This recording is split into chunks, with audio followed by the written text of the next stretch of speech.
All right, so it's a few days later. I do have the turbo and the exhaust manifold all hooked up. I just torqued down all the nuts, all the bolts. Now all I've got to do is the plumbing for the coolant. Just got to connect that hose and then the lower hose, and that's that. But for now, I am gonna remove the intercooler and install the beautiful ETS with the lower intercooler pipe, and I might throw on the air intake. I do have to wait another 2 more days for the downpipe to fully cure. It's been about 5. Cerakote says to wait 5 days, but since it is colder, I'm gonna wait an additional 2 days. So also got the 2 gaskets for the downpipe 2 test pipe. Well, just one, but I ordered a spare just in case I needed it for anything else. So that's the part number. Okay, so removing the intercooler is pretty easy. There's one hanger here and one hanger on the other side right there. Then we've got one bolt right there, but my bracket's broken. Same deal over here. So yeah, take those 2 bolts off. The 2 hangers, you obviously disconnect your upper and your lower intercooler pipings, but since my upper is already disconnected, I'm just gonna disconnect the lower. And if you follow the lower piping up, you can disconnect at the throttle body where the hose is at, and there's a little bracket right there and another hose right there, and then one more bracket right there.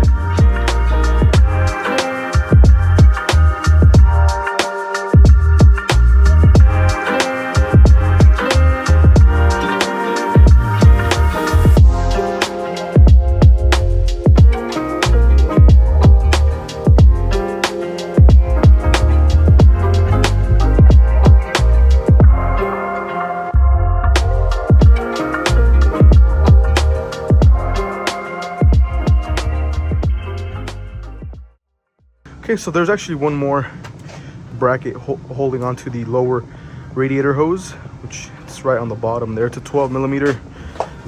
You can get it from the bottom right over here, right behind my finger. It's gonna be a 12 millimeter. Go ahead and grab that, super easy.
All right, so I've got all the intercooler piping except the upper obviously, because I still gotta do some work right there, but she's looking real good.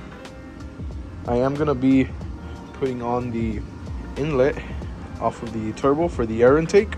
The new air intake also comes with the blow-off valve hoses, so I will be putting that on as well. And it comes with a 3 to 2.5 inch reducer, which is obviously not gonna work as this is a 3 to 3, but I have a 3 to 3 inch coupler, which is gonna be perfect. For comparison, this is the new one and this is the old one. You can just see how much bigger it is.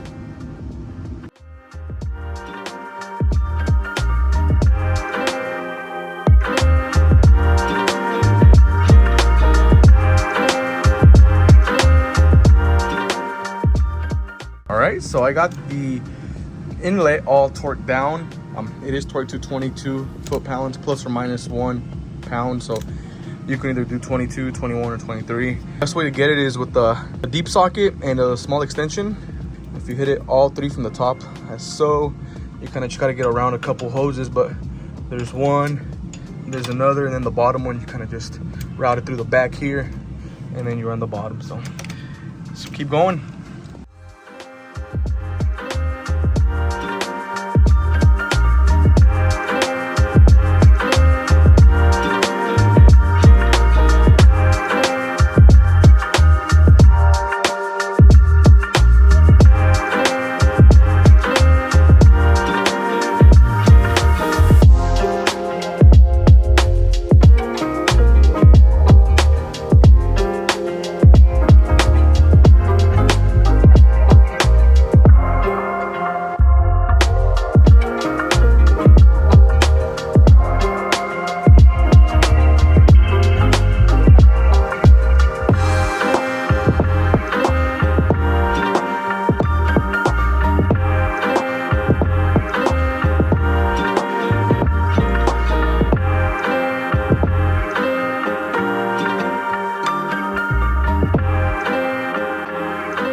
Here's the downpipe, all coated. I did use jet black from Cerakote. I let it air cure for about 7 days. Specs call for 5, but since it's a little cold out, I let it go for 2 more days. So let's install it. All right, so I've got the downpipe all put on. All I've got to do now is tighten up those bolts and she'll be ready to go. The Cerakoting on the downpipe is looking very, very good. I did bang it up against the firewall quite a bit while putting it on from the bottom, and it took no damage, no chipping, nothing whatsoever. It's looking very, very good.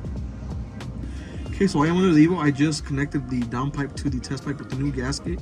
I put this heat sheath over the wiring for the O2 sensor just because it gets close to the downpipe. We are good to go.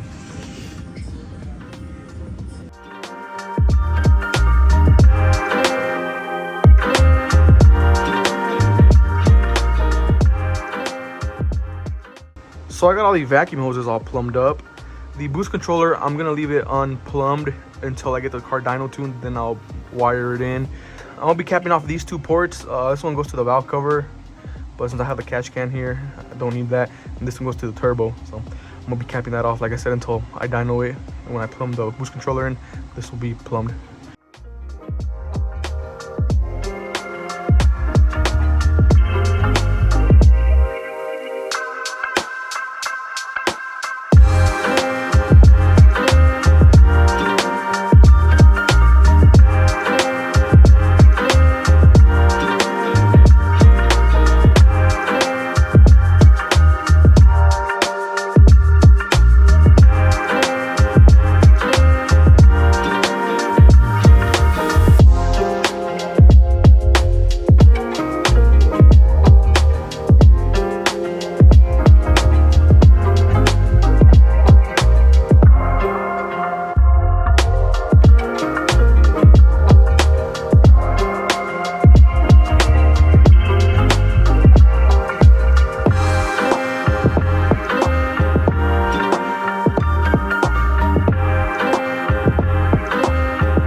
she is. I've got the EVO put all back together with the new beautiful heat shield. I'm gonna drain the oil and then turn it on. Keep our fingers crossed. Hope all goes well. So I'm under the EVO now. The drain bolt is a 17. So I've already got that loosened up. So let's go ahead and let this bad girl drain.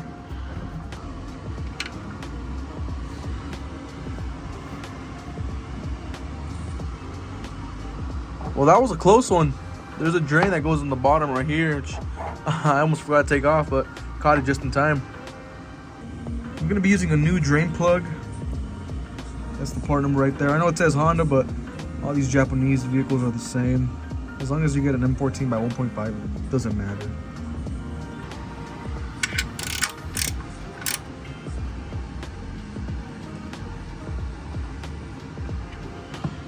For the oil, we're gonna be going with Mobil 1 Advanced Full Synthetic, 5W30 Extended Performance, of course, with the M1-1048 filter.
And just like that, we are now done with this turbo install. The engine bay looks so much cleaner now with the new turbo, the new manifold, the ETS intercooler piping, and the ETS air intake. It cleaned up the engine bay so much. Here's the intercooler. Looks really good.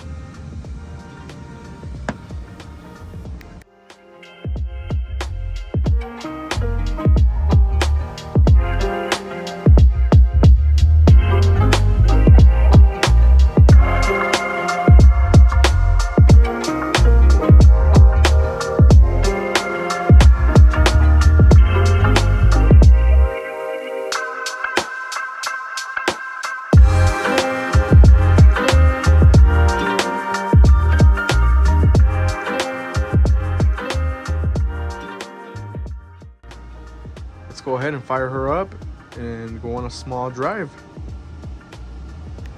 First start.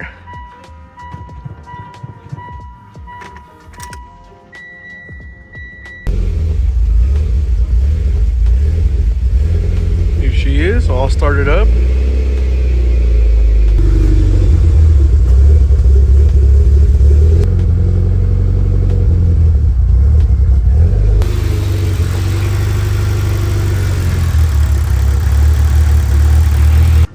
I'm gonna go ahead and switch out the intake real quick because this one does have the bigger 3.5-inch MAF housing, which is throwing off the car. It's leaning out, so I'm gonna throw out the other intake that I had on there and we'll take the car on a test drive. All right, so I got the OEM MAF housing on. I actually didn't have to replace the whole air intake, just from the MAF housing up to the filter is what I used. As you can see, the new upgraded MAF housing is a lot bigger. This is 3.5-inch. Once I take the car to English, I'll have them just throw that on and tune it with the bigger setup. But for now, this will be fine. Let's go ahead and turn on the car for the second time with the right MAF housing.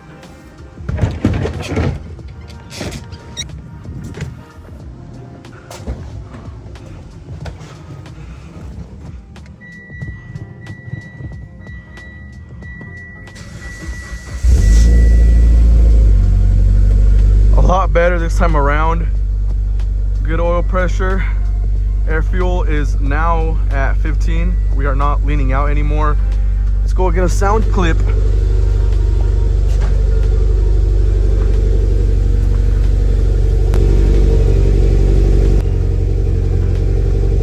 It does sound a lot more contained with the correct gasket. Before on cold starts, I was getting a lot of the noise coming out the front, but if we go out to the front, I no longer hear the exhaust noise coming out of the dump tube, which is awesome. I really love the way it sounds now. I'm gonna let the car warm up and then we will go on a test drive. All right, so first impressions with this new setup. This turbo sounds really good. It does have the 251 R mod, so it does sound very loud, and the blow-off valve sounds really good too. Big upgrade from my previous setup, of course. The car drives so much better too. It just sounds and drives a lot better with no exhaust leak, and this new turbo, I'll let you guys hear it.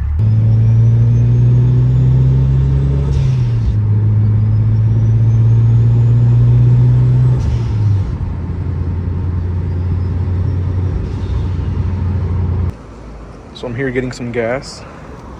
Car ran, I mean, it runs really good. There's a lot of heat coming from the exhaust manifold, but it's a brand new manifold, so what do you expect? It's going through its first heat cycle, so that's pretty normal. Can't wait to get this thing tuned to really feel some power. But she's running real good. All right, so as far as a short-term review, it honestly drives really good. It drives surprisingly better than it drove before. I'm not sure why that is, but let's go over some of the mods real quick that I did do if you guys are up to date. Starting off with the intercooler, I did get the 3.5-inch ETS intercooler with the lower and upper piping. I also got the Go Fast Bits blow-off valve, which sounds a lot different than my previous one, which I believe was Forage. Yeah, I think that's the brand, Forage. I also got the ETS 3-inch air intake with the 3.5-inch MAF housing. However, I had to put the stock MAF housing back on because the car it's not used to that bigger MAF housing, so it was leaning out. As soon as I replaced that, though, it was running phenomenally, as you can tell. And then other than that, pretty much the exhaust manifold, which is the MA Performance cast iron, and then the Argonari 57mm turbo, which so far, I mean, it's really responsive. It's really, there's like no lag. I mean, I haven't stepped on it, but I start to build boost almost immediately, which is awesome. I can't wait to see how this car's gonna feel at 500 horsepower with some E85. It's honestly pretty exciting. So you might be asking what's next for the car. I do have to do the fuel system. So I have the 1300cc injectors from Injector Dynamics. I also have the Walbro 450 fuel pump, which is going to be going on the car, and the innovative flex fuel kit. Other than that, it's going to be ready to go on the dyno, really. I've got to call up English Racing here in the next couple of days and set up a scheduled date. That way I can tow the car over to them and then have them do their magic and hopefully, you know, we make the 500 horsepower, 520 horsepower that I'm shooting for. Today is Valentine's Day, and within the next 2 to 3 weeks, I'm hoping to get the car tuned. Enough of the talking, let's just enjoy some sound clips and some driving point of views.